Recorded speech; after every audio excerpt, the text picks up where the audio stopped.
Marco. What's up? What's up? Welcome to our channel, Lumaga Vlog. Marco. What's up? What's up? Nandito na lahat ng iyong hinahanap sa Travel Adventure. Kami ay nagpunta sa isang kamag-anak ng papa ni Eboy.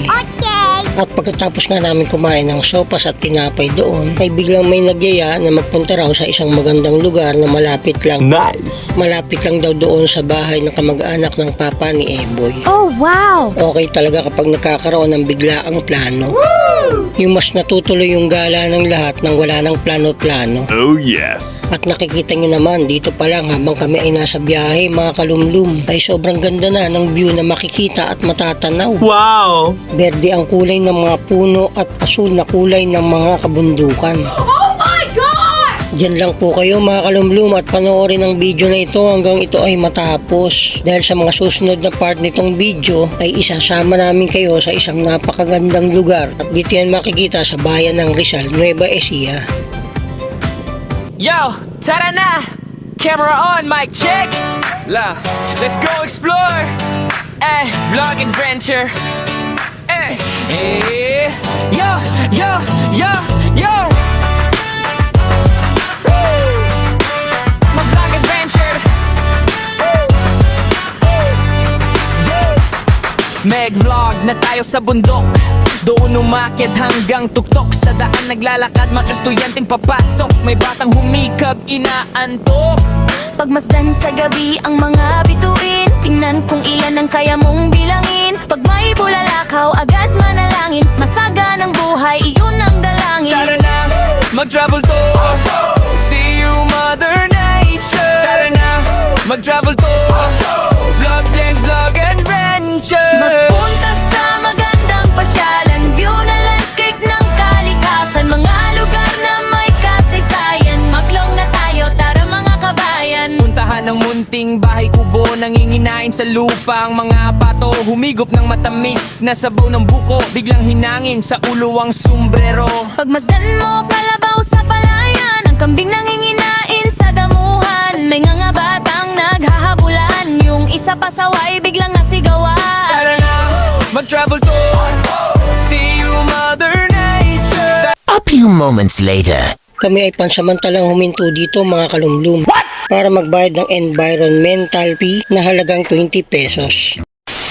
At kami nga ay nagpatuloy sa biyahe para makarating dun sa sinasabi nilang magandang lugar na pasyalan. Yung nasa may unahang tricycle na nakikita sa daanan ay mga kasama pa namin sila mga kalumlum.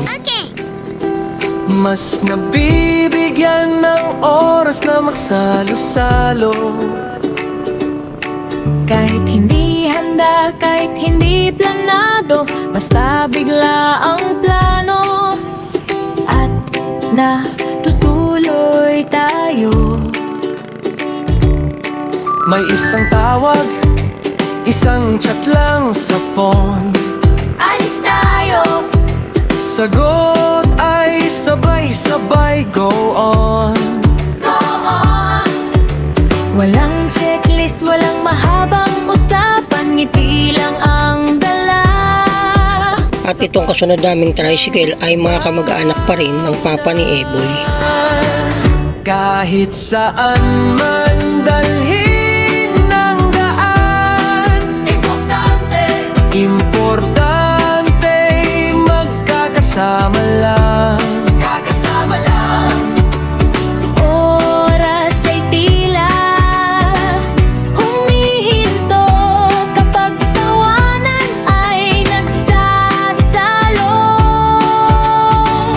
Bigla ang plano, bigla ang saya. Isang aya, buo na ang tropa. Halos nandito na pala kami mga kalumlum at ito na rin pala yung sinasabi na aming pupuntahan. Mapunta, ang mahalagay sabay-sabay na masaya. Kahit saan bundok, dagat, kalsada, o tambay lang sa ilalim ng buwan. Walang script, walang eksaktong oras, pero alaala'y tumatagal ng wagas.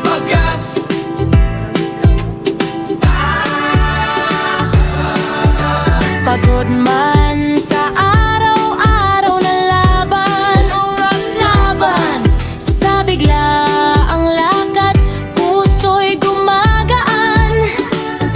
Sa simpleng sandali, doon natin makita na ang saya pala'y kusa lang dumarating na.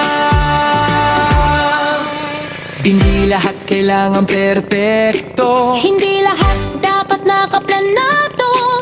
Minsan ang pinakamagandang kwento Ay nagsisimula sa salitang tara. Bigla ang plano, bigla ang ligaya.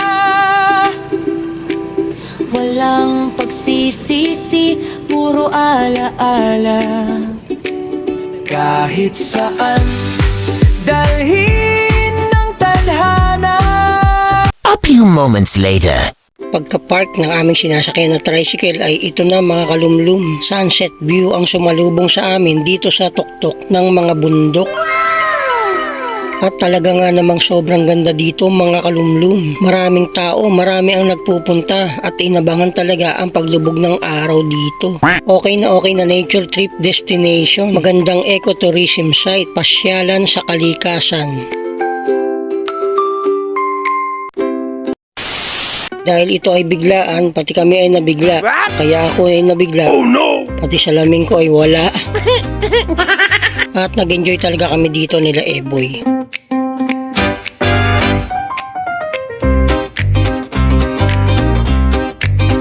A few moments later. Nabawasan na ang liwanag pero kita pa rin ang ganda ng kalikasan at mga bundok.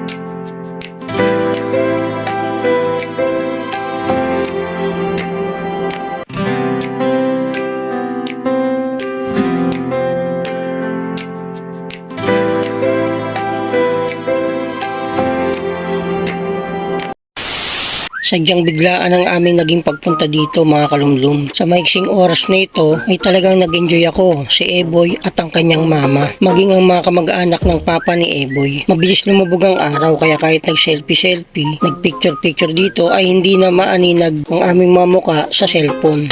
You tell me, bakit nga ba? Kasi ay sobrang dilim na talaga. Siguro ang magandang oras na pagpunta rito ay 3:30 in the afternoon. Hanggang sa lumubog ang araw, dumilim na katulad ng mga oras na ito. Okay. Pero thank you talaga sa kamag-anak ng papa ni Eboy sa naisip niyang biglaan na plano na ito na kami ay makasama at makarating sa magandang lugar na ito. At kahit pa maiksing oras lang ang itinagal namin dito sa lugar na ito mga kalumlum ay nag-iwan sa amin, nagbibigay sa amin ng isang magandang alaala. At ganoon na rin sa inyo mga kalumlum. Sana ay nagustuhan nyo rin itong aking ibinahagi mga kalumlum para sa inyo. One of the world's wonder, God's creation.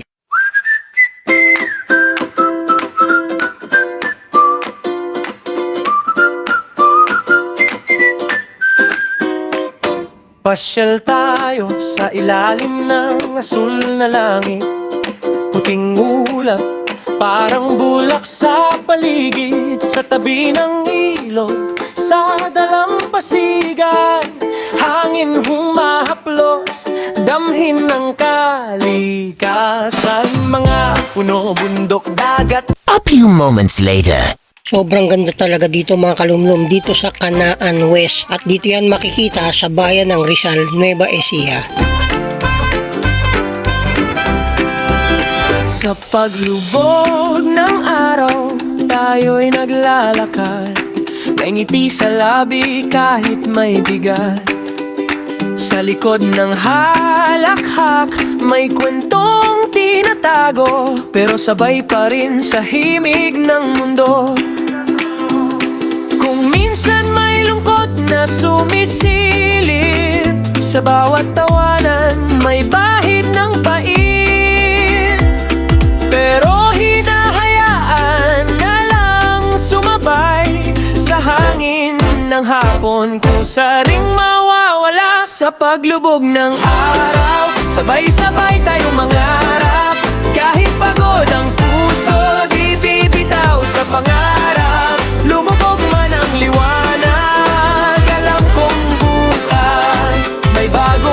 umaasa pa na bubulaga, ubuhos ang biyaya. Mag-video vlog ka na rin, mag-vlog ka na rin kalulong. Mag-vlog na tayo mga kalulong, mga kalulong, mga kalulong. Mag-video vlog ka na rin, mag-vlog